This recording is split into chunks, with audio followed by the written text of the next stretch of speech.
क्या सच में महाराष्ट्र में सरकार गिराने की कोशिश हुई? क्या सच में महाराष्ट्र में ऑपरेशन लोटस की तैयारी थी? अगर ऐसा कुछ था तो तब पब्लिक डोमेन में ये बातें रखी क्यों नहीं गई? 3 साल तक चुप्पी और अब चुनावों से पहले प्रेस कॉन्फ्रेंस में कथित ऑपरेशन लोटस का यह दावा। इस दावे में दम कितना है? सबूतों में सच कितना है? नमस्कार, आप देख रहे हैं दहाड़। मैं हूं आपके साथ पूर्णिमा मिश्रा। एनसीपी नेता अनिल देशमुख ने देवेंद्र फडणवीस के खिलाफ जो कुछ भी बोला, उससे महाराष्ट्र से दिल्ली तक सियासी घमासान मचा है। महाराष्ट्र के पूर्व गृह मंत्री अनिल देशमुख ने आरोप लगाया कि उप मुख्यमंत्री देवेंद्र फडणवीस ने 3 साल पहले गठबंधन सरकार को गिराने के लिए उन पर दबाव डाला था। वहीं फडणवीस ने इन आरोपों से साफ इनकार कर दिया और यह कहा है कि खुद उनके खिलाफ कई सबूत मौजूद हैं। लाल पेन ड्राइव के साथ अनिल देशमुख ने प्रेस कॉन्फ्रेंस करते हुए जो आरोप लगाए, उससे सनसनी मची है। लेकिन इन सवालों की टाइमिंग पर अब सवाल उठने लगे हैं। सवाल इसीलिए है क्योंकि महाराष्ट्र चुनाव से पहले अनिल देशमुख 3 साल पुराना मामला आखिर क्यों उठा रहे हैं? 3 साल तक अनिल देशमुख ने कोई केस क्यों नहीं दर्ज करवाया? क्या यह सब कुछ एक चुनावी स्टंट है? आज दहाड़ में इसी पर करेंगे चर्चा। लेकिन उससे पहले अनिल देशमुख ने जो दांव चला और फिर कैसे उस पर देवेंद्र फडणवीस ने किया पलटवार, सुनिएगा। मैंने जो देवेंद्र फडणवीस इनके ऊपर जो आरोप किया था कि देवेंद्र फडणवीस ने 3 साल पहले मेरे ऊपर दबाव लाया था केंद्र शासन के जरिए मेरे ऊपर दबाव लाके देवेंद्र फडणवीस ने मुझे उस वक्त उद्धव जी ठाकरे के खिलाफ में एफिडेविट करने के लिए बोला था, आदित्य ठाकरे के खिलाफ में झूठा एफिडेविट करने के लिए बोला था, अजीत पवार के खिलाफ झूठा एफिडेविट करने के लिए बोला था। उसका कल मैंने बयान सब माध्यम को दिया है। उसका सभी वीडियो रिकॉर्डिंग मेरे पास में है। ये पेन ड्राइव है। कोई मुझे चैलेंज करेगा तो मैं ये पेन ड्राइव के जरिए मैं पूरा उसका खुलासा करूंगा। लोग सिर्फ बरगलाने का काम कर रहे हैं, ये सिर्फ विवाद खड़ा करने का काम कर रहे हैं। इनको सिर्फ सत्ता में रहने का मोह है, पैसों का मोह है और किसी भी तरीके से महाराष्ट्र को कितना लूट लो, वो ये पूरा सरकार काम कर रही है। मराठा बनाम ओबीसी करने का जो कृत्य किया है वो इन्हीं ने किया है और मराठा जो आरक्षण को लेकर जो मांग हो रही है उनको भ्रमित करने का भी काम इन्हीं ने किया है। ओबीसी को उकसाने का काम भी इन्हीं ने किया है। तो ये जो कर रहे हैं शर्मनाक है। और मैं फिर से कहूंगी, ये लोग कुछ भी स्टेटमेंट देते रहे, अक्टूबर पे इनकी पूरी पिक्चर रिलीज होने वाली है और ये लोग ऐसे फ्लॉप स्टार्स बनने वाले हैं कि देश का इतिहास इनका नाम लिखेगा। चोर चोर मौसेरे भाई संजय राउत और अनिल देशमुख अभी क्यों बोल रहे हैं? वो बेल पर आकर महीनों हो गए, तब इतनी प्रेस कॉन्फ्रेंस हुई तभी नहीं बोले। अनिल देशमुख विधानसभा में, संजय राउत राज्यसभा में इस विषय के उनके ऊपर अन्याय हुआ तो उसकी बात ना उन्होंने की, ना किसी को बताया। इस दरमियान बेल पर आने के बाद बहुत सारी सभाओं में हो गए, तब उन्होंने बात नहीं की। ये स्क्रिप्ट के आधार पर बोल रहे, इनका स्क्रिप्ट निर्माता बुलाने वाला कोई और है। तो हमारे पास अगर एक उंगली अनिल देशमुख दिखाएंगे तो 4 उंगली उनके पास आ रही है। तो आइए दहाड़ में सवालों का जिक्र कर लेते हैं और उसके बाद मेहमानों से आपका तारुफ करवाऊंगी। पहला सवाल यह है कि अनिल देशमुख के ऑपरेशन लोटस वाले दावे में आखिर कितना दम है? 3 साल तक आखिर अनिल देशमुख चुप क्यों थे? अनिल देशमुख ने एफआईआर क्यों नहीं करवाई अगर उन पर दबाव डाला जा रहा था? झूठे केस में फंसाने की बात कही जा रही थी। क्या उद्धव ठाकरे अजित पवार को फंसाना चाहते थे फडणवीस? क्या महाराष्ट्र चुनाव से पहले एमवीए अपने पक्ष में माहौल बनाना चाहती है और इसीलिए ये नैरेटिव सेट हो रहा है?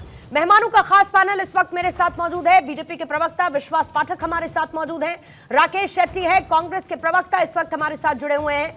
कृष्णा हेगड़े प्रवक्ता हैं शिवसेना शिंदे गुट की, हमारे साथ मौजूद हैं। महेश चव्हाण प्रवक्ता है एनसीपी के, हमारे साथ मौजूद हैं। संजय द्विवेदी प्रवक्ता शिवसेना यूबीटी के और पवन शर्मा आम आदमी पार्टी के प्रवक्ता इस वक्त हमारे साथ मौजूद हैं। आप सभी मेहमानों का बहुत बहुत स्वागत करती हूं और शुरुआत में ओपनिंग स्टेटमेंट के लिए 1-1 मिनट का सर टाइमर रहेगा, उसके बाद इस डिबेट को ओपन किया जाएगा। सबसे पहले महेश चव्हाण आपके पास आते हुए, ये जो आज लाल रंग की एक पेन ड्राइव दिखाई, ये लाल रंग की पेन ड्राइव क्या बीते 3 सालों में किसी ऐसे सेफ बॉक्स में रख दी गई थी जिसकी चाबी खुद अनिल देशमुख खो चुके थे? और 3 साल बाद चुनावों से पहले जब प्रियंका चतुर्वेदी ये कहती है कि अक्टूबर में पिक्चर रिलीज होगी और सारे के सारे फ्लॉप स्टार्स हो जाएंगे, क्या ये सब कुछ एक चुनावी स्टंट है? चुनाव से पहले एक विवाद पैदा करने की कोशिश है जो हो रही है? सभी को मेरा नमस्कार। देखिए पेन ड्राइव की बात कब निकली, जब देवेंद्र फडणवीस जी ने ऑडियो विजुअल्स की बात करी, तो इसके जवाब में अनिल देशमुख जी ने पेन ड्राइव सामने लाई। अभी ये जो आरोप थे कल किए, वो श्याम मानव जी ने किए थे, वो अनिल देशमुख जी ने नहीं किए थे। अनिल देशमुख जी को फिर पत्रकारों द्वारा पूछा गया कि ये जो श्याम मानव जी आरोप कर रहे हैं वो सही या गलत है, तभी उन्होंने कहा कि हाँ ये सही आरोप है। अभी सवाल जो ये रहा कि इतने दिन 3 साल से ये आरोप क्यों नहीं हुए। देखिए अनिल देशमुख जी की अगर माने तो वो ये कहना चाहते हैं कि जब उन पर 100 करोड़ की आरोप हुए बीजेपी की तरफ से, तब उन पर ईडी की कार्रवाई रोकने के लिए देवेंद्र फडणवीस जी की तरफ से ये उनको ऑफर दिया गया कि अगर आप ये 4 हलफनामों पर सिग्नेचर करते तो वो कार्रवाई हम रोकेंगे। तो दबाव था उन पर, झूठे आरोप लेके दबाव किया गया था। आपने देखा होगा चार्जशीट में ये जो 100 करोड़ के आरोप है, वो चार्जशीट में सिर्फ 1 करोड़ 71 लाख के ऐसे अनिल देशमुख जी ने कहा है। तो ये सभी बातें होती है। और दूसरी बातें ऐसी भी होती है कि राजनीति में जब आप काम करते हैं तो कोई सही समय पर कई चीजों को ओपन किया जाता है, कई चीजों को सही। आपका 1 मिनट का सर टाइम अप हो गया, इसके बाद आप अपनी बात को कंटिन्यू रखिएगा, लेकिन मेरा काउंटर क्वेश्चन एक जरूर आपसे रहेगा और मैं चाहूंगी कि 20 सेकंड में उसका आप जवाब दे दे। उस वक्त सरकार किसकी थी? दबाव में अनिल देशमुख महसूस क्यों कर रहे थे? किसका दबाव उनके ऊपर था? इतने पावरलेस अनिल देशमुख थे कि उनको चुप बैठना पड़ा? पूर्णिमा जी, सरकार महाराष्ट्र में हमारी थी, महाविकास आघाड़ी की, लेकिन आपको पता है ईडी महाराष्ट्र सरकार के अंदर काम नहीं करती, वो तो केंद्र सरकार के अंदर काम करती है, और केंद्र में तभी बीजेपी की सरकार थी। ठीक है सर, आती हूँ आपके पास। कृष्णा हेगड़े जी, आपके पास आते हुए, ये तमाम आरोपों के बीच ऑपरेशन लोटस का दावा और वार पलटवार, फिर पेन ड्राइव आ जाती है, फिर ऑडियो वीडियो क्लिप आ जाते हैं। कौन चुनावों में कितना फायदा लेने की कोशिश कर रहा है? टाइमिंग को लेकर बार बार सवाल उठ रहे हैं। आप तो अंदर की बात बता सकते हैं ना कृष्णा हेगड़े, क्या स्थिति थी 3 साल पहले? 21 में क्या हुआ था जिसका जिक्र अब हो रहा है चुनावों से ठीक पहले? देखिए, मैं 21 के पहले भी जाता हूं। ये जो पिक्चर की शुरुआत है, ये जो प्रियंका चतुर्वेदी ने कहा पिक्चर है, तो ये पिक्चर की शुरुआत तब हुई जब उद्धव ठाकरे जी के सरकार ने सबसे पहले तो देवेंद्र फडणवीस को जेल में डालने की कोशिश की, एक षड्यंत्र रचा, फिर गिरीश महाजन जी को जेल में डालने की कोशिश की और बीजेपी के 3 मंत्री और नेताओं को जेल में डालने की कोशिश की।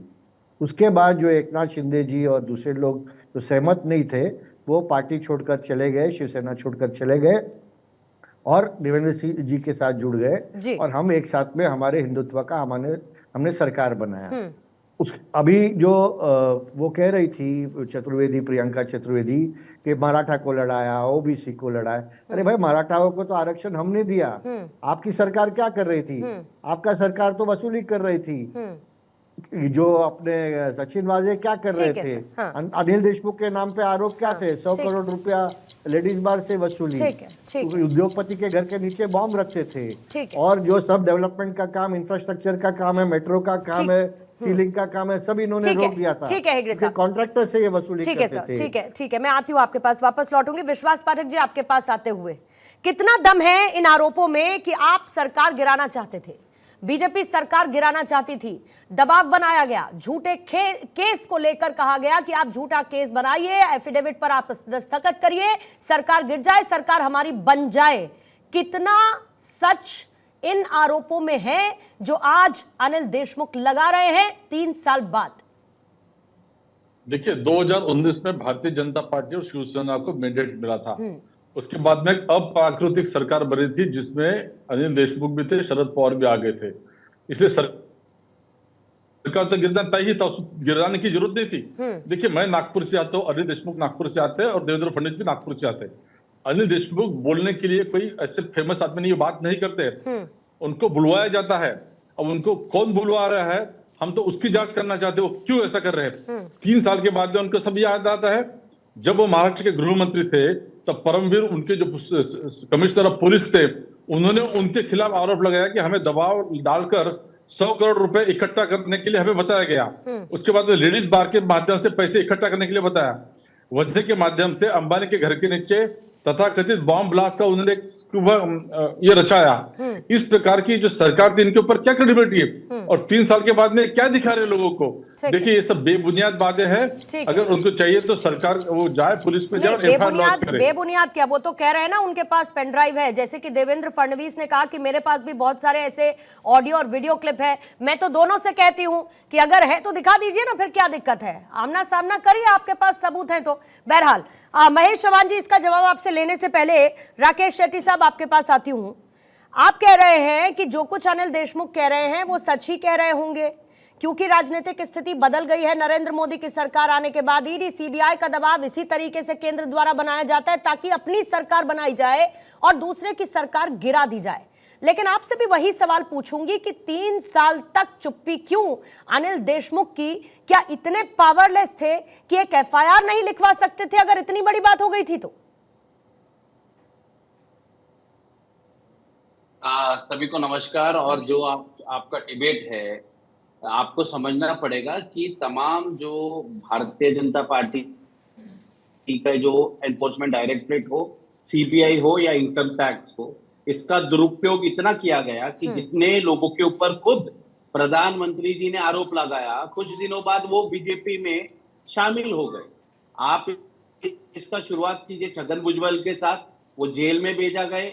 उसके बाद आज वो एनसीपी के साथ, अजित पवार के साथ आ गए, बीजेपी के साथ आ गए। हसन मुशर्रफ, ईडी का ही केस था, हाईकोर्ट में उनका बेल रिजेक्टेड है। मतलब कभी भी ईडी उनको अरेस्ट कर सकती है। मई में उनका एक मामला खत्म हो गया, जुलाई में मंत्री पद का शपथ लेते। ऐसे तमाम लीडर है जिनको ईडी सीबीआई और इनकम टैक्स के द्वारा दबाकर भारतीय जनता पार्टी ने अपने खेमे में ले ली। अब जब सरकार गिराने की बात हुई, तब आप याद रखिए कि समय उद्धव जी की सरकार थी और देवेंद्र फडणवीस जी के ऊपर जांच शुरू हो गई। वो जांच से बचने के लिए उन्होंने शिवसेना को तोड़कर अब भाजपा और शिंदे सरकार बना दी। अच्छा, महाराष्ट्र के अंदर। अच्छा, तो ये मुख्य कारण है। और जो आप बात कर रही है अनिल देशमुख के बारे में, उनके जो कंप्लेनेंट है परमवीर सिंह, उनके खुद के ऊपर 4 एफआईआर है, वो फरार है। उनको भगा दिया गुजरात। अच्छा, ठीक है सर, ठीक है। मैं इसका जवाब बीजेपी के प्रवक्ता से जरूर लूंगी। संजय द्विवेदी जी, पहले आपके पास आते हो, फिर पवन जी आपके पास आऊंगी। एक ओपनिंग स्टेटमेंट के बाद इस डिबेट को ओपन कर दिया जाएगा। संजय द्विवेदी जी, बरगलाने का काम कर रही है बीजेपी, ये कहा जा रहा है, लेकिन मैं फिर वही बात कहती हूं कि अगर इतनी बड़ी बात थी, सरकार गिराने तक की बात थी, ये तक कहा गया कि झूठे आरोपों में फंसा दिया जाए इन लोगों को, तो उस वक्त तो चर्चा हुई होगी ना इस बारे में। अनिल देशमुख ने बताया होगा ना कि भाई इस तरीके का दबाव बनाया जा रहा है, लेकिन मैंने कह दिया कि मैं कोई झूठा केस किसी पर फाइल नहीं करूंगा, मैं कोई झूठी बात नहीं करूंगा, भले ही मुझे जेल में रहना पड़े, जो वो आज कह रहे हैं। तो आपको तो तभी बता दिया होगा।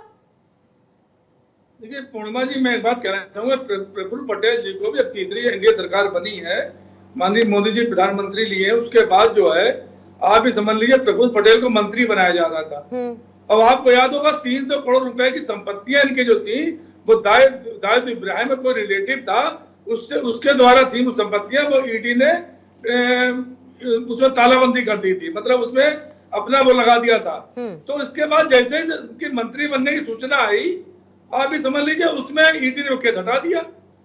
ईडी ने वो केस हटा दिया। क्यों हटा दिया? मंत्री बनने जा रहे थे प्रफुल्ल पटेल, बने नहीं वो उसके बाद, लेकिन उन्होंने केस वापस ले लिया। तो आप इससे अंदाज लगा लीजिए कि जो ईडी है या भारतीय जनता पार्टी सरकार है, सरकार तोड़ने के लिए एन केन प्रकार साम दांड वे सब इस्तेमाल करती है। तो अगर उनको लिया गया था और उनको 100 करोड़ पे आरोप लगाया था, लेकिन मेरा सवाल ये नहीं था द्विवेदी जी, मेरा सवाल ये नहीं था, और मैं चाहती थी कि 60 सेकंड में आप उस सवाल का जवाब देते जो मैंने आपसे पूछा कि आपसे तो चर्चा हुई होगी, आपको तो पहले से पता होगा ये सब कुछ घटनाक्रम चल रहा है जिसकी आज चर्चा हो रही है। बहरहाल आऊंगी दोबारा इसी सवाल के साथ। पवन शर्मा जी, आपके पास आते हुए, ये जो महाराष्ट्र में सब कुछ हो रहा है, ईडी सीबीआई तमाम बातों का जिक्र हो रहा है, कुछ ऐसे ही आरोप आपकी पार्टी भी केंद्र पर लगाती रही है आपके नेता को लेकर। क्या आपको लगता है कि जो कुछ महाराष्ट्र में घटित हो रहा है या हुआ या करने की कोशिश की गई, वही स्थिति दिल्ली में आपकी पार्टी आपके नेता के साथ हो रहा है? देखिए पूर्णिमा जी, ये तो पूरा देश जानता है कि भारतीय जनता पार्टी जहां चुनाव हारती है उस राज्य में वहां के विधायक खरीद के सीबीआई ईडी का इस्तेमाल करके सरकारों को गिराने का काम करती है। तमाम सारे ऐसे उदाहरण है जिसपे कि प्रधानमंत्री मोदी जी ने जिन नेताओं पे आरोप लगाया, अजित पवार जैसे लोगों पर आरोप लगाया, 70,000 करोड़ का आरोप लगाया, जो भारतीय जनता पार्टी ज्वाइन कर लेता सारे केस बंद क्यों हो जाते हैं। तो ईडी का पास दो ऑप्शन दिए जाते हैं ईडी सीबीआई को कि उन नेताओं के पास जाइए, या तो भारतीय जनता पार्टी ज्वाइन कर लेंगे तो उनको मंत्री बना दिया जाएगा, डिप्टी सीएम बना दिया जाएगा, या फिर अरविंद केजरीवाल जी की तरह उनकी अगर सामने हार नहीं मानेंगे तो उनको जेल में डाल दिया जाएगा। देखिए ऐसे तमाम सारे वाक्य आए, जो गोवा का उदाहरण आपके सामने है, महाराष्ट्र आपके सामने, तमाम सारे ऐसे राज्य हैं जहां भाजपा चुनाव हारी, वहां भाजपा ने ऑपरेशन लोटस बना के अपनी सरकार बनाई। दिल्ली के अंदर 2013 में पूर्णिमा जी हमने स्टिंग जारी किया था, नरेंद्र मोदी जी के सहयोगी राइट हैंड उनका हमने स्टिंग जारी किया था कि आम आदमी पार्टी के विधायक को खरीद रहे थे। दिल्ली में कई बार हमने स्टिंग जारी किया, लेकिन उस पर आज तक कोई कार्रवाई नहीं हुई, प्रधानमंत्री मोदी ने एक एक्शन नहीं लिया। तो अब भारतीय जनता पार्टी की जो साजिश होती है विरोधी के ऊपर सीए ईडी छोड़ने का, सरकार गिराने का, वो देश के सामने एक सोच हो गई है। यही कारण रहा है कि ईडी सीबीआई का कन्विक्शन रेट 0.5% रहता है। मतलब 200 लोगों पे केस होगा तो एक आदमी आता पकड़, बाकी सारे केस फर्जी होते हैं। तो भारतीय जनता पार्टी पैसे से इस्तेमाल करती है, सीबीआई का इस्तेमाल करती है सारे विरोधी सरकारों गिराने के लिए। ठीक है सर, 1 मिनट का समय आप हो गया है, अब इस डिबेट को ओपन करते हैं, लेकिन क्योंकि आपने कन्विक्शन रेट की बात कर दी तो मुझे फिर यूपीए शासनकाल में और एनडीए शासनकाल के कन्विक्शन रेट और उनका डेटा जरूर याद आ गया। चाहूंगी कि एक बार आप उसको गो थ्रू कर लें, फिर उसके बाद इस कन्विक्शन रेट की बात कीजिएगा। हेगड़े साहब इसका जवाब देना चाह रहे हैं, सर दीजिएगा, फिर विश्वास पाठक जी आपके पास आती हूँ क्योंकि आरोपों का अंबार है आपकी पार्टी पर। हेगड़े साहब पहले आप। पूर्णिमा जी, ये जब कह रहे हैं ईडी और सीबीआई तो बहुत हंसी आ रही है, क्योंकि मुलायम सिंह जी के को गिरफ्तार किसने किया है? सीबीआई ने किया, कांग्रेस ने किया। लालू प्रसाद यादव को किक के पीछे सीबीआई किसने लगाई? कांग्रेस ने लगाई। 100 सरकार किसने गिराई? कांग्रेस ने गिराई। अब हमको बोल रहे हैं सीबीआई और ईडी का पार्ट। और मैं आपको कहना चाहता हूं भाई, इन्होंने 3-4 नेताओं का नाम लिया, 110 विधायक एक साल में उनके पार्टी से जाके हमारे पार्टी में आए, महाविकास आघाड़ी से जेके महायुति में। तो 110 लोगों के ऊपर तो ईडी नहीं थी ना। प्रफुल्ल पटेल क्या विधायक है? नहीं, वो तो विधायक नहीं है, वो हमारे पास आ गए। मैं खुद दूसरे पार्टी में था, मैं यहाँ पर आ गया, तो हमारे ऊपर कोई सीबीआई और ईडी एक बात का जवाब दीजिएगा, जिस पे आरोप लगाए उससे पहले वो लोग ईमानदार थे या बेईमान? पहले मुझे बात करने दीजिए, सुन लेते और ये बात कर रहे थे पार्टी तोड़ने की बात कर रहे हैं, पार्टी तोड़ने की बात कर रहे थे। अरे शरद पवार साहब ने इनकी पार्टी कांग्रेस कितनी बार छोड़ी, कितनी बार तोड़ी, उसका तो जवाब दीजिए पहले। और अभी भी वो कांग्रेस के साथ हाथ मिला के बैठे हैं और कांग्रेस उनको अपना रही है। तो खुद के थोड़ा गिरेबान में जाके, खुद के इतिहास में जाके, जिन नेताओं आपने पे सीबीआई में क्या किया? पार्टी ने आरोप लगाए थे, सीबीआई ईडी के केस हुए थे, वो आरोप सच्चे थे कि फर्जी थे? उनको अपनी पार्टी में शामिल कराने के लिए आरोप लगाए थे क्या? इससे ये साबित होता है कि जिन लोगों पे आपने आरोप लगाए उन्होंने भारतीय जनता पार्टी ज्वाइन कर ली, सारे केस बंद क्यों हो जाते हैं? छगन भुजबल की फाइल खो जाती है, तमाम सारे लोग भारतीय जनता पार्टी के मंत्री बन जाते हैं, सीएम बन जाते हैं, लेकिन जो आपके सामने छुपा नहीं है उसको अरविंद केजरीवाल मनीष सिसोदिया जेल में डाल दिया जाता है और उसके बाद कोर्ट के सामने बोलना पड़ता है। जवाब ले लीजिए, जवाब ले लीजिए पवन जी, जवाब ले लीजिए, जवाब ले लीजिए, जवाब ले लीजिए पवन जी, जवाब लीजिए। ईमानदार है कि बेईमान है? ठीक है पवन जी, जवाब ले लीजिए। सुनिए ना, जो भी केस ईडी ने लगाई है हमारे विधायकों पर, कोई भी केस, कोई भी फाइल बंद नहीं हुआ है। तो आप गलत फहमी में है। खाली इस बात है, थोड़ा सा होमवर्क कर लीजिए। ईडी ने कहा कि छगन भुजबल की फाइल खो गई। फाइल कब खोई? भारतीय जनता पार्टी में आने के बाद फाइल खोई। ऐसा क्यों होता है कि उन लोगों जो भारतीय जनता पार्टी ज्वाइन कर लेते हैं उनकी फाइल खो जाती है, उनके बाद केस सुनने का भी ताकत पहले केस खाली बोलने का ताकत मत रखिए। झारखंड के मुख्यमंत्री केस में क्या हुआ? अच्छा ठीक है सर, ठीक है, मुख्यमंत्री अरविंद केजरीवाल के केस में क्या हुआ? कोई सबूत ही नहीं मिला। भारतीय जनता पार्टी का इस्तेमाल करती है। एक एक करके सुनने का भी ताकत रखिए। जल्दी से जवाब नहीं मिला साहब, जल्दी से। अरे फिर से शुरू हो गए। पवन जी आपका सवाल सुन चुके हैं, वो बार बार दोहराने से उसका वो सुन चुके हैं आपका सवाल, जवाब तो ले लीजिए। हम सब सुन चुके हैं, आपका भी सवाल सुन चुके हैं और अरविंद केजरीवाल का भी सवाल बहुत सुन चुके हैं और इसके लिए वो जेल में बैठे हैं। भाई आरोप लगा के भाग जाने से कुछ साबित नहीं होता। अजित पवार ईमानदार है कि बेईमान है? खाना बता दो बस, मैं कब कुछ कह रहा हूँ। अच्छा ठीक है, इससे आगे बढ़ते हैं, इससे आगे बढ़ते हैं, आगे बढ़ते हैं सर, आगे बढ़ते हैं। हेगड़े साहब बोलना चाह रहे हैं, किसी का फाइल बंद नहीं हुआ, आप गलत फहमी में हैं। ईमानदार है कि बेईमान है? अजीत पवार के ऊपर चार्जशीट फाइल है क्या? अजीत पवार जेल में है क्या? उनकी सुनवाई होकर जज ने उनको कहा है विश्वास पाठक जी आपको लाते हुए साबित करेंगे क्या? विश्वास पाठक जी आपको लाते हुए झूठा केस बनाया गया अनिल देशमुख पर, उन पर दबाव डाला गया, उन्हें एफिडेविट देने के लिए उनको प्रेशराइज किया गया, उनको बोला गया कि या तो एफिडेविट पर सिग्नेचर कर दो वरना जेल जाओगे, और फिर उनको जेल हो गई। लेकिन इसके साथ साथ जो जांच हुई, जो चार्जशीट दाखिल हुई, उसमें तो अनिल देशमुख को लेकर बहुत कुछ शामिल है ना, उस चार्जशीट में हर एक बात का जिक्र है ना, तो फिर उसकी बात क्यों नहीं हो रही? अगर हाईकोर्ट के ऑर्डर पर यह जांच शुरू हुई तो फिर उसका जिक्र क्यों नहीं करती है एनसीपी? देखिए, अनिल देशमुख की बेल पर बाहर आए हैं, उनको कोर्ट ने एक्सोनरेट नहीं किया है, इसलिए वो कह रहे हैं उनको इतना तवज्जो देने की जरूरत नहीं है। मैं आम आदमी के प्रवक्ता से ये पूछना चाहता हूं कि उनके योगेंद्र यादव, आशुतोष, कुमार विश्वास, इल्मी, ऐसे सब तमाम नेता लोग आम आदमी पार्टी को क्यों छोड़कर गए? सीबीआई और ईडी का उपयोग किया गया। कांग्रेस से नवाज, आपने मेरा जवाब नहीं दिया। आप सुनिए ना, सब बताओ, भागते क्यों हैं? इनको शर्मा जी को आपको चुप बिठाना पड़ेगा, तो हम बात करेंगे। पवन जी मेरी बात समझिए, पवन जी मेरी बात समझिए। सब मेहमानों को सर बोलने का समय रहता है तो उनको बोलने दीजिए, उसके बाद आप अपने काउंटर के समय पर अपनी बात रखिए, कोई दिक्कत नहीं है। ऐसे में कोई अपनी बात नहीं कह पाएगा और कोई समझ नहीं पाएगा कि कौन क्या कहना चाहता है। विश्वास कांग्रेस से भी पूछना चाहता हूँ, कांग्रेस से पूछना चाहता हूँ कि गुलाम नबी आजाद, कपिल सिब्बल, सिंधिया, ये क्यों छोड़कर गए? क्या आप सीबीआई और ईडी की बात करते हैं? ये देश सुप्रीम कोर्ट का देश है, जो भी होता है सुप्रीम कोर्ट उसकी जांच करता है, और सीबीआई ईडी इन्होंने इस प्रकार से उसको यूज किया है। अभी तीसरी बार देश ने प्रधानमंत्री मोदी जी को वापस लाया है, इसलिए ये सब पुरानी बातें छोड़ो। लोग मोदी जी के नेतृत्व में आकृष्ट हो रहे, इसलिए भारतीय जनता पार्टी में चुनकर आ रहे। ये गलत नैरेटिव लगाना ये बंद कर देना चाहिए। नहीं, लेकिन बीजेपी इन आरोपों को कैसे आगे बढ़ाना चाह रही है? विश्वास पाठक जी, मैं ये कह रही हूँ ना, देवेंद्र फडणवीस ने तो कह दिया मेरे पास ऑडियो क्लिप है, मेरे पास वीडियो क्लिप है, मैं दिखा दूंगा, तो दिखा दीजिए ना आप भी। जब आप ये कह रहे हैं कि आप पेन ड्राइव के सबूत दिखा दीजिए, तो आप भी अपनी ऑडियो वीडियो क्लिप दिखा दीजिए ना जो आपके पास है। सही समय हम भी दिखाएंगे, हम चाहते हैं सही समय वो क्या है, मैं यही तो जानना चाहती हूँ। राकेश शेट्टी साहब, वो सही समय क्या है? वो सही समय क्या है? चुनावों से ठीक पहले, चुनावों से ठीक पहले अचानक से प्रेस कॉन्फ्रेंस कर देना, पाठक साहब उठाया है, वही मैं कह रही हूँ ना, मैं इसी टाइमिंग की तो बात कर रही हूँ, निकाला है, मैं इसी टाइमिंग की बात कर रही हूँ सर, कि अचानक से शेट्टी साहब अवतरित होके प्रेस कॉन्फ्रेंस कर देना चुनावों के समय। क्यों 3 साल तक चुप्पी क्यों? Why silent for 3 years? हाँ, तो उनको पूछो ना, उन्हीं को पूछ रही हूँ, शेट्टी साहब को पूछ रही हूँ। शेट्टी साहब को पूछा है मैंने सर, शेट्टी साहब को पूछा है सर, बोलिए। देखिए पूर्णिमा जी, आपने देखा लोकसभा में भारतीय जनता पार्टी जो 303 से 240 में आ गई। महाराष्ट्र में आप देख लीजिए, महाविकास आघाड़ी के सामने वो टिक नहीं पाई।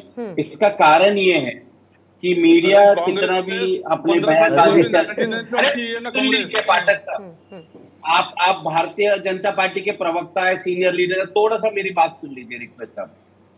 तो जनता ये सब समझ चुकी है भारतीय जनता पार्टी किस तरह मिसयूज कर रहे हैं। देवेंद्र फडणवीस जी आज बता रहे मीडिया के सामने, वो गृह मंत्री है इस देश के, महाराष्ट्र के, वो बता रहे कि उनके पास सबूत है। तो आपको नहीं लगता क्या सबूत उनको जनता के बीच में लाना चाहिए? क्योंकि देवेंद्र फडणवीस जी का एक चाप सुथरा छवि है और उनको वो सिद्ध करना चाहिए। अगर उनके पास अपोजिशन के लीडर्स के खिलाफ ऑडियो क्लिप्स है और कुछ ऑडियोज है और उन्होंने फोन टैपिंग किया है, इस देश में फोन टैप भी करना इलीगल है। और जब हमारी सरकार थी, उद्धव जी ठाकरे जी यहाँ पे मुख्यमंत्री थे, उस समय देवेंद्र फडणवीस जी करीबन 200 लोगों का टीम, मतलब जो लोग सरकार चला रहे थे उनका फोन टैप किया जा रहा था, उसको मुंबई पुलिस इन्वेस्टिगेट कर रही थी। कुछ ही दिन में भारतीय जनता पार्टी के स्टेट के दिग्गज नेता जेल जाने वाले थे, इसलिए शिवसेना को तोड़ा गया। आज महाराष्ट्र का बच्चा जानते हैं कि ये किसने तोड़ा, उसको कितना पैसा दिया गया। खुद भारतीय जनता पार्टी के एक सीनियर लीडर है हर्षवर्धन पाटिल, पहले कांग्रेस में हुआ करते थे, उन्होंने एक मंच पे आकर कहा कि आजकल नींद बड़ी अच्छी आती है क्योंकि ईडी सीबीआई का नोटिस नहीं आता और मैं अच्छा, बीजेपी में हूँ। ठीक है, ठीक ऐसे है। तमाम नेता ठीक है सर, जो हेगड़े लोग साहब इस छोड़ पर के रिएक्ट गए, करना चाह रहे हैं, उनके लेकिन ऊपर लेकिन उससे पहले महेश चौहान जी आपके पास आते हुए, वो जो लाल रंग की पेन ड्राइव है सर, 3 साल हो गए, करप्ट हो गई तो बैकअप लिया है क्या? जेटली साहब भी कह रहे हैं बीजेपी दिखा दे, मैं तो कह रही हूँ आप भी दिखा दीजिए ना, क्या समस्या है? चुनावों से पहले उसको दिखाने का क्या मतलब है? अंदर तो बताइए क्या है, या सिर्फ हवाई बातें हैं? देखिए पूर्णिमा जी, ये CD, pen drive, audio visuals ये सेकेंडरी बातें हैं। प्राइमरी बात कैसे शुरू हुई आप भी जानती है। श्याम मानव जी ने कल आरोप किए कि ये 4 हलफनामों पर सिग्नेचर के लिए देवेंद्र फडणवीस जी ने किसी को भेजा था अनिल देशमुख जी के पास। अनिल देशमुख जी का कहना आप सभी ने सुना, उन्होंने कहा कि उन पर झूठे आरोप 100 करोड़ के लगाए गए, और वो किसने लगाए? सचिन वाजे, जो एंटीलिया के बाहर विस्फोटक रखने के आरोप में जेल में बंद है। दूसरे आरोप किसने लगाए? परमवीर सिंह, जो मुंबई के तत्कालीन पुलिस कमिश्नर थे, वो आरोप उन्होंने लगाए और वो फरार हो गए। और ऐसे व्यक्ति पर बीजेपी विश्वास रखती है, जो जिस व्यक्ति ने बाद में ये कहा कि ये आरोप मैं हियर से, मतलब सुनी सुनाई आरोप के आधार पर मैं ये आरोप कर रहा हूँ, तो उनके पास भी कोई ठोस सबूत नहीं है। ऐसे लोगों पर बीजेपी विश्वास रखकर बीजेपी ने अनिल देशमुख जी के ऊपर आरोप लगाए, और वो चार्जशीट जब ईडी ने फाइल की तो अनिल देशमुख जी का कहना है कि वो चार्जशीट में 100 करोड़ है ही नहीं, उसमें सिर्फ 1.71 करोड़ का जिक्र किया गया है। तो ये बातें, इन बातों के आधार पर इनके पर ईडी का दबाव था। केंद्र में बीजेपी की सरकार थी, अनिल देशमुख जी के ऊपर ईडी का दबाव था। हाँ। तब ये कोई इंसान तो इनके पास आता है, मतलब इनको 4 हलफनामे। अब महेश चौहान जी, मतलब आप ये कहना चाह रहे हैं ना कि आरोप मुक्त हैं पूरी तरीके से? अनिल देशमुख है क्या? सुनिए ना, है क्या? मैं उस पर आ रहा हूँ, सुनिए जल्दी से सर, बस हाँ या ना में मुझे हेडलाइंस दिखानी है सर। कोर्ट में केस सब जुडिस है, उन्हें जमानत दी है। नहीं, लेकिन क्योंकि आपने अनिल देशमुख के स्टेटमेंट का रेफरेंस दिया सर, ये कहते हुए कि उस चार्जशीट में उस पैसे का जिक्र ही नहीं है, मैंने इसीलिए पूछा कि मतलब फिर तो आरोप ही नहीं है ना इसका मतलब? तो सुनिए ना, जो डिफेंस इन्होंने किया अनिल देशमुख जी ने और उनके वकील ने, तो उसमें कुछ तो तथ्य होगी, इसकी वजह से 13 महीने के बाद कोर्ट ने उनको ये दिया, जमानत दे दी सर, जमानत दे दी। तो वो जमानत मिलना एक नियमित प्रक्रिया है सर। पूर्णिमा जी, अगर सभी सबूत खिलाफ है तो जमानत मिलती है क्या? आप बताइए जनता को।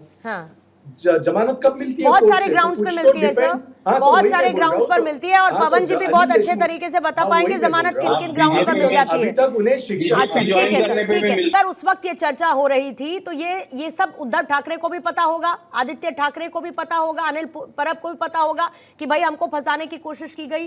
तो आप सब लोगों ने ये साइलेंट रहने का ऑप्शन क्यों चुना? 3 साल तक सब लोग आप चुप हैं, और अचानक से इसको लेकर आरोप प्रत्यारोप का दौर फिर से। देखिए पूर्णिमा जी, अरविंद केजरीवाल तो मुख्यमंत्री थे, हेमंत सोरेन तो मुख्यमंत्री थे। हाँ। 5 साल जेल में रहे, 5 महीने जेल में रहे। हाई कोर्ट ने जब पूरा केस देखा, उन्होंने कहा जिस जमीन घोटाले का आरोप लगाया गया है वो तो कहीं दिखाई नहीं पड़ रहा। साफ कहा, देखिए साफ कहा। और इसके बाद आप इनका देखिए अरविंद केजरीवाल जी का, अरविंद केजरीवाल के जो डिस्ट्रिक्ट कोर्ट ने जो दिया है, मतलब जमानत दी थी, जिस पर लोग हाईकोर्ट चले गए, उन्होंने भी साफ कहा कि ऐसा भाई किसी ने कहा और आपने गिरफ्तार कर लिया, उसके खिलाफ सबूत भी तो होने चाहिए था, जिससे भारतीय जनता पार्टी ने 60 से 70 करोड़ रुपए इलेक्टोरल बॉन्ड में लिए हो। मैं यही तो, आरोप लगा दिया जी, मैं यही तो कह रही हूँ, नहीं, मेरा सवाल सर ये था, मेरा सवाल अनिल देशमुख जी के लिए था। आप झारखंड घूम आए, आप दिल्ली घूम आए, आप जगह जगह घूमकर, मैं फिर कह रही हूँ महाराष्ट्र पे लौट आइए सर। मैं ये कह रही हूँ, मेरा क्लियर सवाल है संजय जी, मैं ये कह रही हूँ कि बहुत जवाब भी दे रहा हूँ। तो सुनिए, पहले सवाल फिर से सुन लीजिए एक बार। कितना मजबूर आप लोग हो गए थे कि आप 3 साल तक कुछ नहीं बोले? 3 साल तक कितने मजबूर हो गए थे? ना देखिए, हम तब मजबूर थे, आज मजबूर हैं। तो क्यों नहीं बोले सर? 3 साल तक चुप क्यों रहे? नहीं ना, तब भी मजबूर नहीं थे ना, आज मजबूर तो बोले क्यों नहीं सर? यही तो मैं कह रही हूँ कि क्यों नहीं बोले। इतने गंभीर आरोपों के तहत आदित्य ठाकरे पर जो आरोप लग रहा है कि उनको कौन से आरोप में फंसाने का दबाव था, मेंशन करूं क्या मैं? गंभीर था ना सर? अगर आपके आरोप सही है तो आप लोगों ने 3 साल तक चुप रहने का ऑप्शन सेलेक्ट कर लिया। मैंने जो आपको उदाहरण दिया था, आप समझ नहीं पाए। अरविंद केजरीवाल तो मुख्यमंत्री हैं, हेमंत सोरेन तो मुख्यमंत्री थे, लेकिन ईडी ने गिरफ्तार कर लिया। अब ईडी ने गिरफ्तार कर लिया, हाईकोर्ट में उनको जमानत मिली, अरविंद के जमानत करनी हुई। वो तो एक सिंपल मंत्री है ना, उनको गिरफ्तार कर लिया आगे एकदम से। अब आदमी अपने सबूत इकट्ठे करता है, तो 14-15 महीने जेल में रहे हैं। जेल में क्या उनकी हालत की गई है, मैंने तमाम वीडियो देखे ऐसे कि किस तरह उनको जेल में रखा गया, क्योंकि सरकार इनकी है, केंद्र सरकार, केंद्र में इनकी सरकार है। तो मतलब आप डर रहे थे, मतलब आप डर गए थे? हम नहीं डर रहे थे, आप डर गए थे मतलब कि एक मुख्यमंत्री के लिए ऐसा हो गया तो फिर तो हम क्या करेंगे? संजय राउत जेल में रखा गया। अब सुन तो रही है पूर्णिमा जी। हाँ, संजय राउत ने कहा कि मैं उस समय मुझे सब बताया गया। संजय राउत ने ये कहा कि मेरे को सब बताया अनिल देशमुख ने कि क्या क्या दबाव बनाया गया, क्या क्या आरोप लगाने के लिए, ये सब संजय राउत ने कहा। लेकिन फिर मैं कहती हूँ सर कि आप लोग इतने मजबूर थोड़े ही थे, या डरा दिया गया था आपको पूरी तरीके से? डर गए थे आप लोग, इसीलिए चुप रह गए? नहीं, हम डरे तो ना डरेंगे, हम डरवाएंगे। अब इससे बेफिक्र रहिए, समय का इंतजार करिए। हर चीज समय बोलती है, डरवाने की कोशिश तो की। इस दुनिया में हर चीज समय से पहले कोई काम नहीं होता है। आज डिबेट आप कर रही है, समय ये है, उस समय से आप डिबेट कर रही हैं, तो हर चीज का समय होता है। नहीं, आपने इस पर डिबेट करने का मौका दिया सर, लाल पेन ड्राइव हाथ में लेके, तो क्या करें? समय आपने मौका दिया लाल पेन ड्राइव हाथ में लेके, आप कागज लेकर बैठते तो मैं वो दिखाती, आप ऑडियो के क्लिप दिखाते, वीडियो में वो दिखाती। जैसे कृष्णा जी कह रहे थे अभी, सुन लीजिए मेरी बात। अभी कृष्णा जी कह रहे थे ना कि साहब कैसे आगे, अरे प्रफुल्ल पटेल के ऊपर 300 करोड़ रुपए का जो जब्त किया था उनकी बिल्डिंग है, उसको छोड़ दिया जब मंत्री बनने का नंबर आया। और कितने लोगों को आरोप लगे हैं, मैं नाम नहीं गिनाऊंगा, कितने लोगों को आरोप लगे हैं, किस डर से वहां गए हैं। कभी कहते हैं विद्युत की वजह से। हेगड़े साहब जल्दी से आप जवाब दीजिएगा, फिर पवन शर्मा जी आपके पास आती हूँ। हेगड़े जी पहले आप, आती हूँ फिर पवन जी आपके पास। द्विवेदी जी जो मेरे मित्र है, शायद उनको पता नहीं है कि प्रफुल्ल भाई के ऊपर क्या आरोप लगा है और क्यों भरी हुए है। वो जो पूरी बिल्डिंग की बात नहीं थी, वो 2 फ्लैट की बात थी। दूसरी बात यह है कि इन्होंने कहा, कांग्रेस के मेरे मित्र राकेश जी ने, ये फ़ोन टैपिंग हो रहा था, ये हो रहा था देवेंद्र जी के कार्यकाल में। भाई कांग्रेस के कार्यकाल में जो पूर्व राष्ट्रपति है, प्रधानमंत्री, उन्होंने कहा था जब वो मंत्री थे कि उनका फ़ोन टैप कोई मंत्री कर रहे थे। तो इससे तो अलग नहीं है ना, ये तो सबसे ज़्यादा गंभीर है कि कोई राष्ट्रपति कह रहा है कि उसका फ़ोन टैप है। और दूसरी बात, ये जो आरोप लगा रहे थे हमारे आम आदमी पार्टी के सम्मानीय प्रवक्ता, अरे भाई आपके मुख्यमंत्री जेल में, आपके उप मुख्यमंत्री जेल में, आपका आधा कैबिनेट जेल में, और आप हमको पूछ रहे हो कि शरद अपना अजीत पवार आरोपी है क्या नहीं? अरे भाई थोड़ा तो देखो तो आपने खुद के स्टेट में क्या हो रहा है, आपके मुख्यमंत्री किधर बैठे, लेकिन हेगड़े साहब आपने इस बात को स्किप आउट कर दिया जो शेट्टी साहब भी कह रहे थे, जिस बात का जिक्र महेश श्रवाड़ या संजय द्विवेदी भी कर रहे हैं। फिर चाहे आप झारखंड ले लीजिए, कोर्ट की टिप्पणी में बताऊं कि क्या रही। अगर वो अनिल देशमुख की बात कर रहे हैं, उस चार्जशीट में अगर वो मनी लॉन्ड्रिंग के पैसे का जिक्र ही नहीं है तो फिर क्या करेंगे? अरविंद केजरीवाल बार बार उनकी पार्टी कहती है कि मनी ट्रेल बता ही नहीं पा रही है ईडी। आप इन बातों को नजरअंदाज, अगर ये कहते हैं कि इस्तेमाल दुरुपयोग किया जा रहा है ईडी सीबीआई का, डराया जा रहा है, धमकियां मिल रही हैं, आरोप तो सर गंभीर है ना। पूर्णिमा जी ऐसा है कि जो जिसके ऊपर साबित नहीं हुआ, अगर वो बेल दिया गया है तो उसका मतलब नहीं है कि उसको बरी किया गया है। केस तो अभी भी चलेगी। जैसे कोई कह रहा था कि हमारे सब विधायकों का केस बंद हो गया, ऐसा किसी का फाइल बंद नहीं हुआ, केस चलने वाली है। बस यही है कि जो अगर तत्व नहीं मिला तो वो बरी हो जाएगा, जिसके ऊपर एविडेंस मिल गया वो जेल जाएगा। ठीक है, ठीक है। पवन शर्मा जी अपनी बात को रखेंगे, शेट्टी साहब फिर आपके पास आती हूँ, चौहान साहब आपके पास भी। पहले पवन जी आप। देखिए पूर्णिमा जी, पूरे 7 सेकंड में पूरा केस आपको समझाता हूँ है क्या, जिसमें क्या चल रहा है। मुख्यमंत्री अरविंद केजरीवाल का केस या फिर आप अनिल देशमुख के केस की बात कर रहे हैं? मैं पूरे आपको देश का हाल एक्सप्लेन करना चाहता हूं। देखिए मुख्यमंत्री अरविंद केजरीवाल जी पे 2 साल से केस चल रहा है, सीबीआई ईडी की तमाम रेड हो गई, आज तक एक पैसे का सबूत नहीं मिला। और ये हो क्यों रहा है कि भारतीय जनता पार्टी की सीबीआई ईडी का जो खेल है, मैं बड़े आसानी से पूछना चाहता हूं कि देखिए तमाम सारे लोगों पर भारतीय जनता पार्टी के लोगों ने आरोप लगाए, गृह मंत्री ने आरोप लगाए थे, और उन लोगों ने भारतीय जनता पार्टी ज्वाइन कर ली। मान लेते हैं कि वो लोग ईमानदार थे। पूर्णिमा जी को शांत करिए। मान लीजिए एक बात मानते हैं, जिन पे आरोप लगाए थे उन्होंने भारतीय जनता पार्टी ज्वाइन कर ली, वो ईमानदार रहे। हेगड़े साहब कोई बात नहीं। 2 साल अरे हेगड़े सुन तो लीजिए। अरे सच्चाई सुन लीजिए महाराज, ऐसे मत अरे करिए। सच्चाई बोलिए देखिए, ना। मान लीजिए मनीष सिसोदिया जिन लोगों पे और केस सत्येंद्र हुआ, जैन पूर्णिमा जी, जेल में पवन क्यों जी है? की बताइए। आप बोल नहीं पाएंगे हेगड़े फिर। साहब हेगड़े जी आप बोल नहीं बताइए। पाएंगे। पवन जी डिबेट की में जो फिर। अरे पार्टी बोलिए, है मेरे वो हिसाब से अपने मेरे आप को पास है। सबसे बोलने के लिए सच्ची बैठा और हूं ईमानदार यहाँ पर। पार्टी बताती है। हेगड़े जी, तो आपसे वो ज्यादा जो फैक्ट्स मेरे सच्चाई पास है, बता बोल रहे नहीं हैं वो पाएंगे सुन डिबेट में लीजिए, फिर। सच्चाई जो वो बता रहे हैं वो सुन लीजिए। हाँ, बोलिएगा अब सुन लीजिए। पवन जी। देखिए, रिपोर्ट एक तरफ मान लेते हैं कि जिन लोगों पे भारतीय जनता पार्टी ने आरोप लगाए थे, ईडी सीबीआई की जांच हुई थी, उन लोगों ने भारतीय जनता पार्टी ज्वाइन कर ली, ईमानदार थे, मान लेते एक तरफ। तो क्या भारतीय जनता पार्टी ने उन लोगों पे आरोप इसलिए लगवाए थे ताकि भारतीय जनता पार्टी ज्वाइन कर ले, फर्जी आरोप लगवाए थे? दूसरी तरफ मान लेते हैं कि उन लोगों पे आरोप सच्चे थे, उन्होंने ऐसा कोई काम किया होगा, पैसे खाए होंगे, इस वजह से भारतीय जनता पार्टी ने सीबीआई का केस करवाया। तो मैं पूछना चाहता हूं, ऐसे लोगों को भारतीय जनता पार्टी ने अपनी पार्टी में शामिल क्यों करवाया? और मैं ये भी कह रहे एक थे कि काउंटर केस बंद क्वेश्चन नहीं हुआ। लेना चाहती हूँ, छगन पवन जी। भुजबल के केस में, पूर्णिमा जी पवन 5 जी, सेकंड दीजिए, एक काउंटर छगन मैं भी भुजबल के आपको केस देना में चाहती हूँ। फाइल खो गई थी। पवन जी, एक काउंटर मेरा भी ले लीजिए। मुझे याद है आपकी नेता ने, आतिशी ने एक प्रेस कॉन्फ्रेंस की और ये बताया कि भाई मुझे ऑफर मिला कि मैं ज्वाइन कर लूं, मैंने मना कर दिया, मुझ पर दबाव बनाया गया कि मेरे खिलाफ केस हो जाएगा। तो अभी आतिशी के ऊपर केस हुआ क्या? कोई आरोप लगे क्या? ज्वाइन तो नहीं कि उन्होंने बीजेपी पार्टी, जितना मैं जानती हूँ। या सौरभ ने तो नहीं की, अभी तक नहीं की ना इन लोगों ने, अभी तक तो नहीं की ना सर।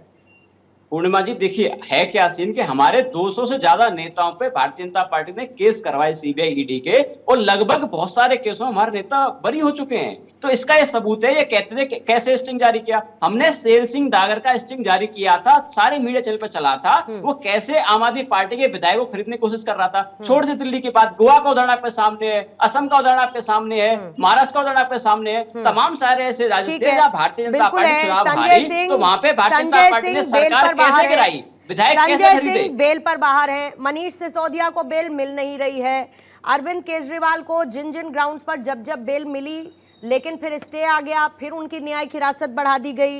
मनीष सिसोदिया अंदर हैं, सत्येंद्र जैन अंदर हैं, अमानतुल्लाह पर अलग आरोप लगे हुए हैं। तो ये बड़ी लंबी फहरिस्त है पवन जी, और सब पर अलग अलग आरोप है। लेकिन उसके लिए ईडी सीबीआई को कटघरे में हर बार खड़ा कर देना कितना जायज बनता है? शेट्टी साहब मुस्कुरा रहे हैं आप, मेरा ही मुझे ही आप इस वक्त काउंटर रखना चाहते हैं, ये मेरे को पता है। बोलिएगा शेट्टी साहब। 10 सेकंड का आंसर ले लीजिएगा। हाँ, आती हूँ पवन जी, आती हूँ। पूर्णिमा जी देखिए, जैसे कृष्णा जी ने कहा, 25 ऐसे नेता है जो 2014 के बाद इनके ऊपर केसेस हुए क्योंकि वो भारतीय जनता पार्टी में गए या उनके अलायंस के साथ गए। इसमें से करीबन 15 लोगों के केसेस नील कर दिया, क्लीन चिट दे दिया, बाकी के केसेस को स्टॉल्ड कर दिया, उसके ऊपर आगे कोई कार्रवाई नहीं होगा।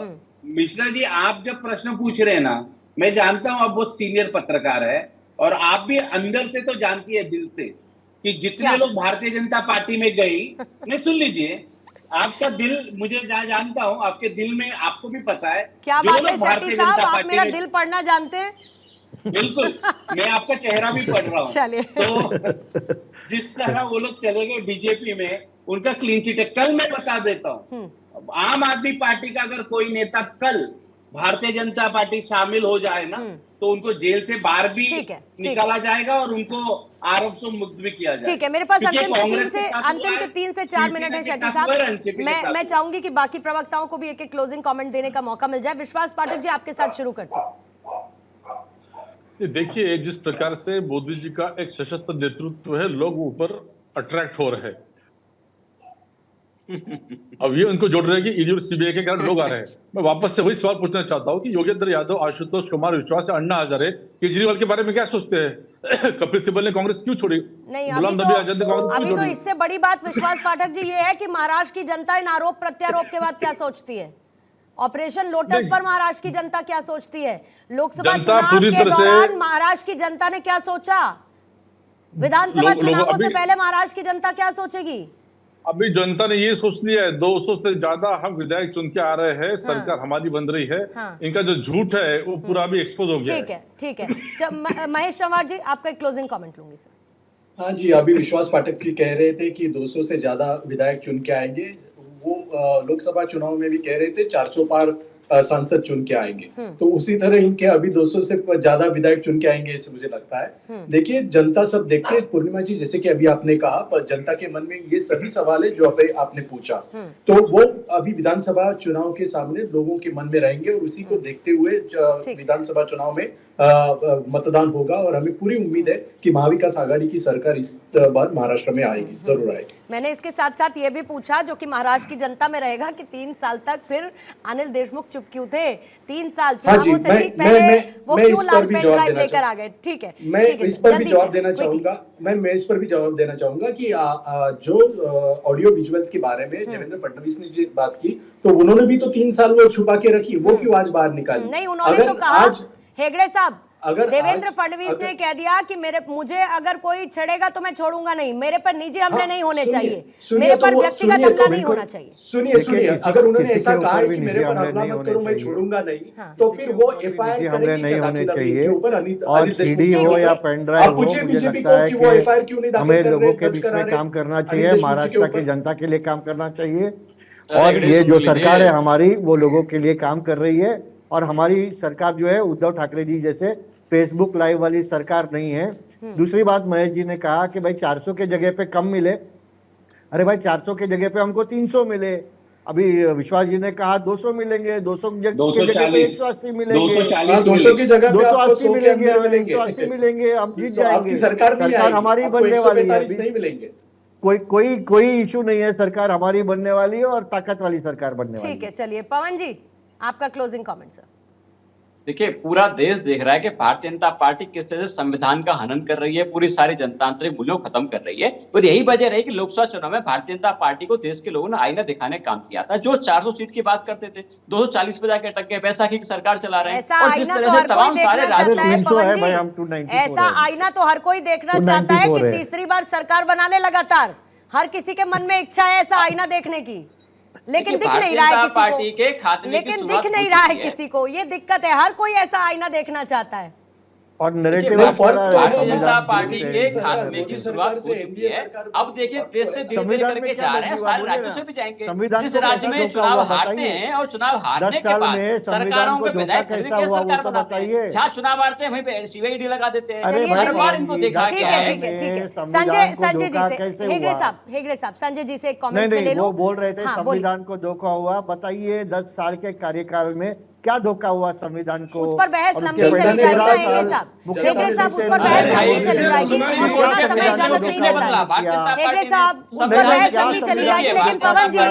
लेकिन पवन जी जो आईना दिखाने की आप बात कर रहे थे, हेगड़े साहब please, Krishna Hegde ji please sir, एक सेकंड पवन जी प्लीज, मुझे संजय द्विवेदी जी से जवाब लेना है। लेकिन आपने क्योंकि वो आज जो आईना दिखाने की बात की, दिल्ली की 7 लोकसभा सीट पर भी एक आईना दिखाया आम आदमी पार्टी को, वो भी एक आईना है। और एक आईना वो भी है जो आप बीजेपी सरकार को दिखाने की कोशिश कर रहे हैं। संजय द्विवेदी जी, एक क्लोजिंग कमेंट आपसे जल्दी से सर। पूर्णिमा जी, मैं एक बात कहना चाहूंगा, 2019 में इनका भ्रष्टाचार समाप्त करने का नारा था, लेकिन मुझे खुशी, भारतीय जनता पार्टी जितने दूसरी पार्टियों में भ्रष्टाचारी थे सभी को आरोप लगा के अपनी पार्टी, चाहे असम हो, चाहे पश्चिम बंगाल हो, चाहे महाराष्ट्र हो, चाहे उत्तराखंड हो, चाहे मध्य प्रदेश हो, चाहे कर्नाटक हो, जितने भ्रष्टाचारी थे सभी को अपनी पार्टी में लेके इन्होंने अपनी पार्टी को बिल्कुल शुद्ध कर लिया है। तो ये मुझे खुशी है कि भ्रष्टाचारी जो है पूरे देश इनके पास आ गए हैं। अब बाकी हमारी इंडिया गठबंधन जो पार्टियां हैं वो भ्रष्टाचार से मुक्त पार्टियां हैं, इसकी मुझे खुशी हो रही। बाकी जो भी चीजें हैं वो अन्य देश जानते हैं, कब उनको देना कब नहीं देना, हर चीज समय होती है, समय पे हर चीज आपको दिखाई पड़ जाएगी, ये मैं निश्चित बात आपसे कह देता हूँ। ठीक है साहब।